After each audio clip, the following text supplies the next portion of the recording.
नहीं जी, हमारे साथ सीन हो गया, टायर पंचर हो गया है।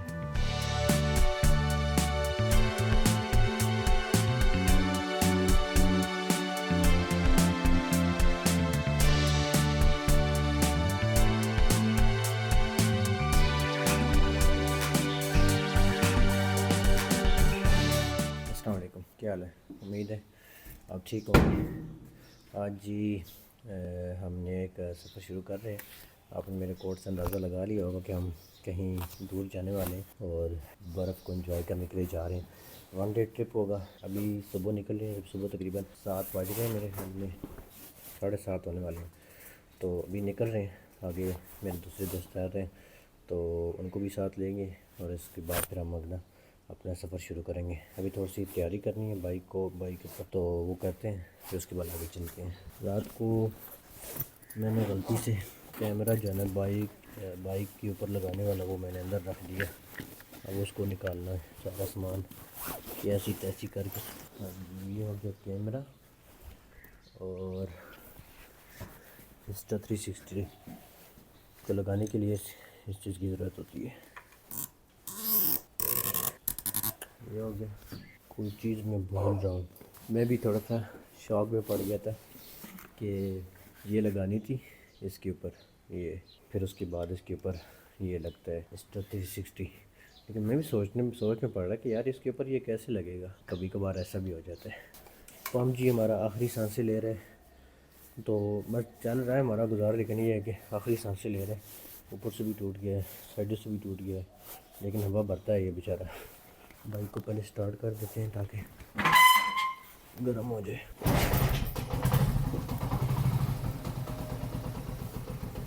ये जी मेरे पास पेट्रोल पड़ा हुआ था इमरजेंसी में इस्तेमाल करने के लिए। तो अभी ये है कि टैंकी हमारी फुल बिल्कुल नहीं है, थोड़ी सी कम है। मैंने कहा चलें ये वाला पेट्रोल डाल के टैंकी को फुल करते हैं।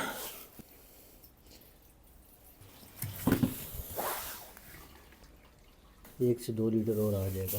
इस टैंकी में मेरी तकरीबन 10 लीटर पेट्रोल आता है। फैसल भाई जी आ गए हैं और हम भी अपना सफ़र शुरू कर रहे हैं। फैसल भाई स्टॉप पे खड़े हैं, तो हम भी उनको साथ लेते हैं और फिर अपना सफ़र शुरू करते हैं। तकरीबन 7:40 हो रहे हैं शायद।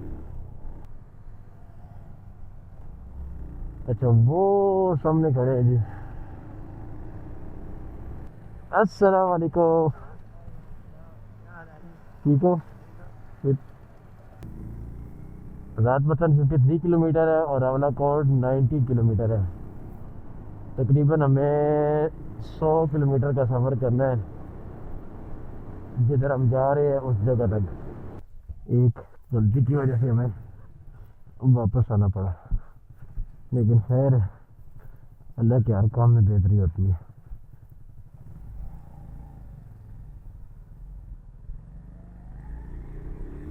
ले जी, अब हो गया फाटक बंद। अगर ट्रेन जल्दी आ जाए तो सही है, नहीं तो हमें इंतज़ार करना पड़ेगा। पहले हम निकल गए थे, लेकिन जब चीज़ें घर रह गई तो फिर वापस जाना पड़ा। मेरे ख्याल में ये भी बाइकर जा रहा है, देखें ट्रेन आ रही है जी।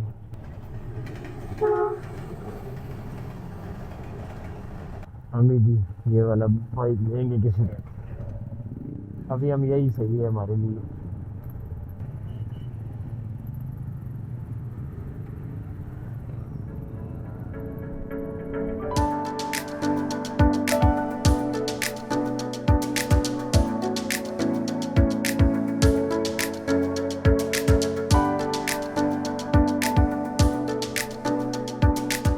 ये रास्ता जा रहा है जी कोटली आज़ाद कश्मीर, और ये जा रहा है रावला कोट की तरफ, आज़ाद पतन वाली साइड पे। मतलब कि आप उस रास्ते से भी कश्मीर जा सकते हैं, इस रास्ते से भी जा सकते हैं। अब आपके ऊपर है कि आपने जाना किस तरफ है, तो वो आपको फिर नज़दीक पड़ेगा जिधर आपने जाना है। बड़ी मज़े की मकसद बनाई है इन्होंने। ये रोड काफ़ी बेहतर हो करती थी, लेकिन ये पता नहीं होने की वजह से, ये पता नहीं किस वजह से लैंड स्लाइडिंग हुई पड़ी है इस तरफ। पहाड़ी इलाके में जो है ना, आपके पास अगर छोटा बाइक है तो काफ़ी ज़्यादा एहतियात करनी चाहिए, खास करके मोड़ में। और हमेशा अपनी लाइन में रहें आप, अपनी लाइन से दूसरी लाइन में कभी भी ना जाए। ये जी दरिया झेलम अभी यहाँ से हमारे साथ साथ चलेगा आगे, यहाँ से इसका रास्ता बिल्कुल अलग हो जाता है। अभी इसके अंदर पानी बहुत कम है, तो सर्दियों की वजह से भी, और दूसरा ये है कि पीछे बंद है, पीछे उन्होंने डैम सा बनाया हुआ है, मतलब जो पानी को रोका हुआ है।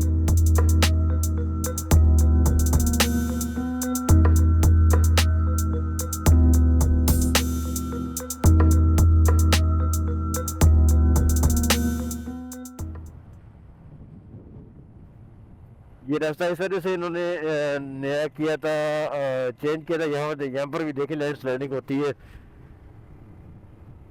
वहाँ पर जो नीचे वाला रास्ता था उसमें बहुत ही ज़्यादा, पहले वो रास्ता हुआ करता था। ये सामने जो पुल नज़र आ रहा है ना हमको, ये वाला, ये पुराना है और इससे भी पुराना इसके साथ है। और अभी जो नया बनाया है वो इस तरफ है। ये पुल कश्मीर के साथ जो है ना मिलाता है, समझे, ये बॉर्डर है।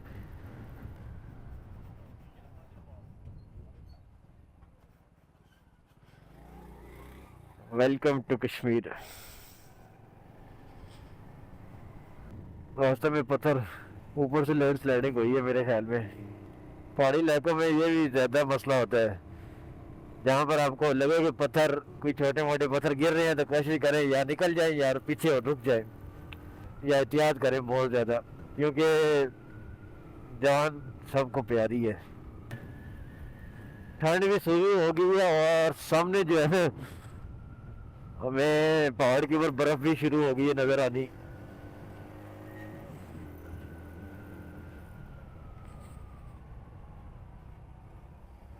सामने सामने जो पहाड़ नज़र आ रहे हैं ना, उनके ऊपर, चोटियों के ऊपर बर्फ़ पड़ी हुई है, कम है लेकिन पड़ी हुई है। यहाँ से पत्थर एक और गिरा है रास्ते में। खास करके बारिश में या मौसम जो गर्मा का होता है, जो सीज़न होता है ट्रैवलिंग का ज़्यादातर, उसमें भी जो है ना काफ़ी वगैरह पत्थर गिरते हैं नीचे, लैंड स्लाइडिंग का खतरा होता है। नहीं जी, हमारे साथ सीन हो गया, टायर पंचर हो गया है और अभी तकरीबन 23 किलोमीटर बाकी है शहर। सबसे पहले इसके अंदर देखते हैं कोई कील है तो वो निकालते हैं, फिर पंप से हवा भरेंगे और जहाँ तक जाने हुआ जाएंगे।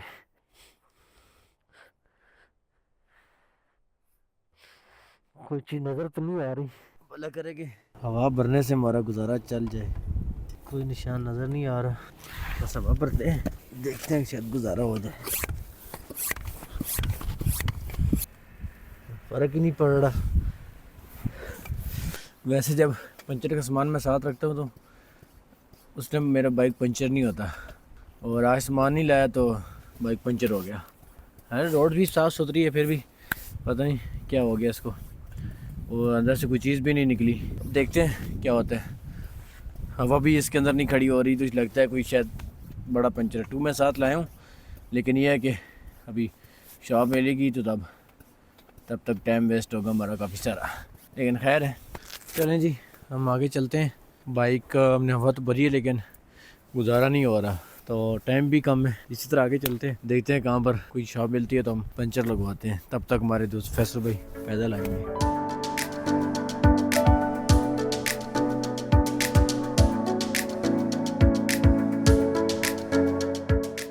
मैं जी अभी अफसर मार्केट में आया हूँ, बाइक अपना इधर खड़ा किया है ये, और ऊपर बैठ के आया हूँ तो इसकी ट्यूब भी बाहर निकल रही है। मेरे ख्याल में ये अब ट्यूब इसकी फारग हो जाएगी, होगी। तो खैर है, कोई मसला नहीं, ट्यूब हम साथ लाए हैं तो बड़ी फकी से बच जाएंगे। तो अभी मैंने भाई से बात की है, वो कह रहा है यार अभी शॉप बंद है ना, तो वो कह रहा है कि 10 मिनट तक आता हूँ। तकरीबन 10 मिनट उसको कह रहा है लगेंगे, तो 15-20 मिनट समझे लग जाएंगे, और फिर लगाते लगाते भी टाइम लगेगा, तो समझे आधा घंटा हमारा इधर लग सकता है या ज़्यादा भी लग सकता है। अभी जी भाई ने पंचर लगाया तो बीच में से ये चीज़ निकली है, इसकी वजह से काम ज़्यादा हो गया है। ये निकालते निकालते ढूंढते ढूंढते भी टाइम लग गया काफ़ी। पंचर लगवाते हैं फिर उसके बाद आगे चलते हैं। फिर हमारे फैसल भाई हमारे आगे इंतज़ार कर रहे हैं। पंचर लगवा लिया था जी हमने आगे, फिर फैसल भाई के साथ बिठा लिया और अभी हम सुबह से भूखे चल रहे हैं, नाश्ता वगैरह भी नहीं किया, रोटी वगैरह नहीं खाई और अभी बस इस होटल के ऊपर रुकते हैं, खाने वगैरह का कोई बंदोबस्त करते हैं।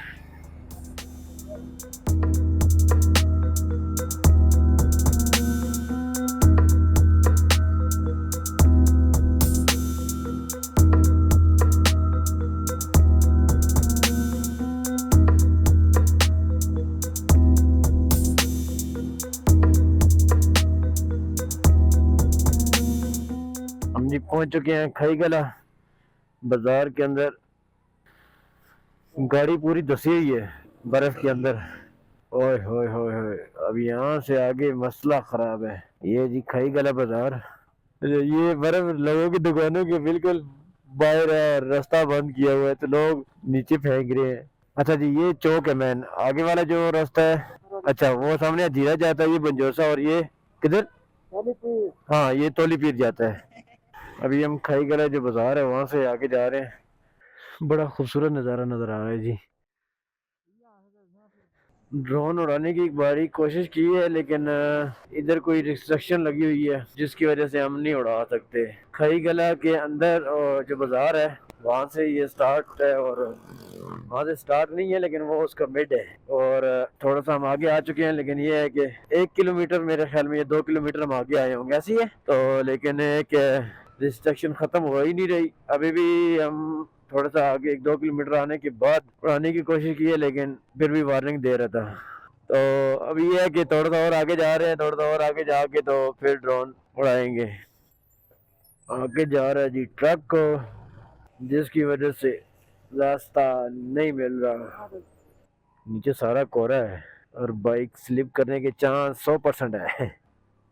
भाई साहब थोड़ा सा सब्र करो।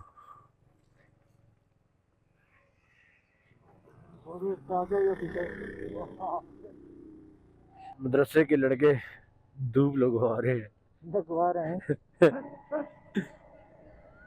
यहाँ पर जी वो हमारे फैसल भाई के कजन खड़े हैं, उनको एक पावर बैंक पकड़ाना है। ये जो मेरे दोस्त है इनका यहाँ से रास्ता ऊपर जा रहा है, ये देखिए बर्फ ही बर्फ। पैदल जाना भी मुश्किल है। अस्सलाम वालेकुम, क्या हाल है, ठीक हो? वालेकुम, ठीक है, ठीक हो। अभी जी हम इधर आए थे खोड़बंद जगह का नाम है, उसके ड्रोन शॉट आप इंजॉय करें और हम फिर आपको आगे लेके चलते हैं बंजोसा झील की तरफ। अभी ये है कि बहुत ज़्यादा ठंड है, जैसे ही ग्लव्स उतारे हैं तो बहुत ज़्यादा ठंड लग रही है, तो हमने शाम को वापस भी जाना है, तो ये हमारा 1 डे ट्रिप है। तो चलें चलते हैं, आप ड्रोन शॉट इंजॉय करें और फिर हम आगे चलते हैं।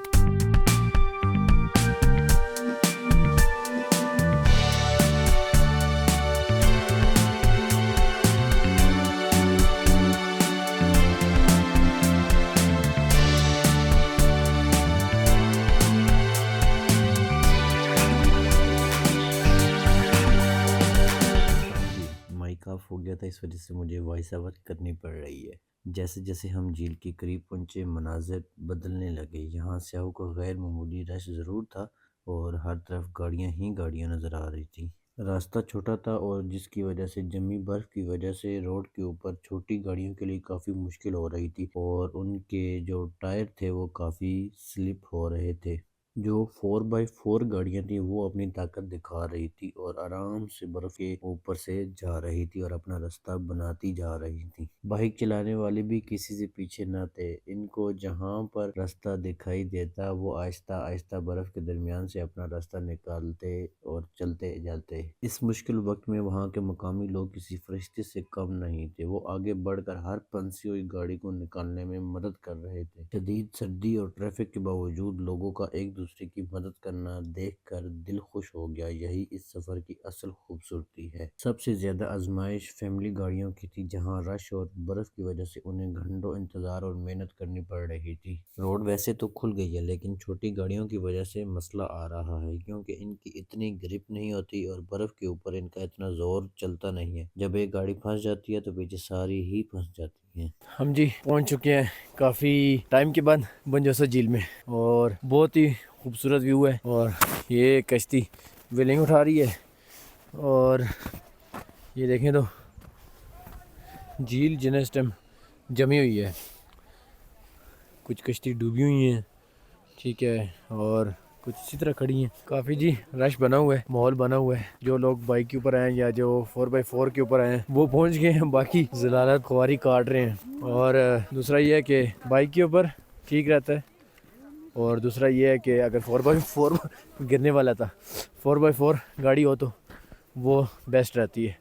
बहुत ही खूबसूरत नज़ारा है। हमें जी तकरीबन 10 घंटे हो गए हैं पिंडी से निकले हुए, और हमने रास्ते में एक जो मेरे साथ फैसल भाई हैं उनके साथ उनके गांव के पास भी जाना था, वहाँ से इन्होंने अपनी कोई चीज़ वापस देनी थी और उसके लिए भी टाइम लगा। और फिर जब वापस आ रहे थे तो रास्ते में जो है बंजोसा झील आते हुए काफ़ी जो है वो ट्रैफिक जाम थी, तो रास्ता जो है वो खुला हुआ है, लेकिन ये है कि जब दूसरी गाड़ी क्रॉसिंग में आती है तो फिर वो मसला बन जाता है, रश बन जाती है, और अगर एक गाड़ी फंसती है तो फिर इस तरह साथ पीछे वाली जितनी भी होती है वो सारी फंस जाती है। तो बाइक का ये है कि वो बाइक आहिस्ता आहिस्ता हम निकाल के ले आए, और अभी 5 बज रहे हैं और हमने वापस जाना है। और ड्रोन शॉट आप इंजॉय करें और हम चलते हैं यहाँ से वापस।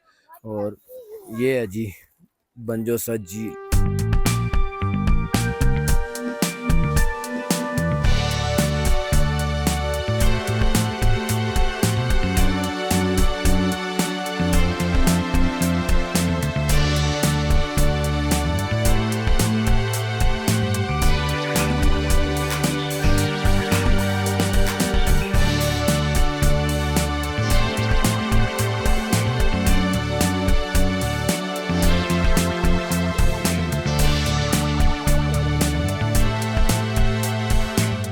हर तरफ बर्फ़ ही बर्फ़ है, बहुत ज़्यादा बर्फ़ पड़ी हुई है और ठंड भी काफ़ी सारी है।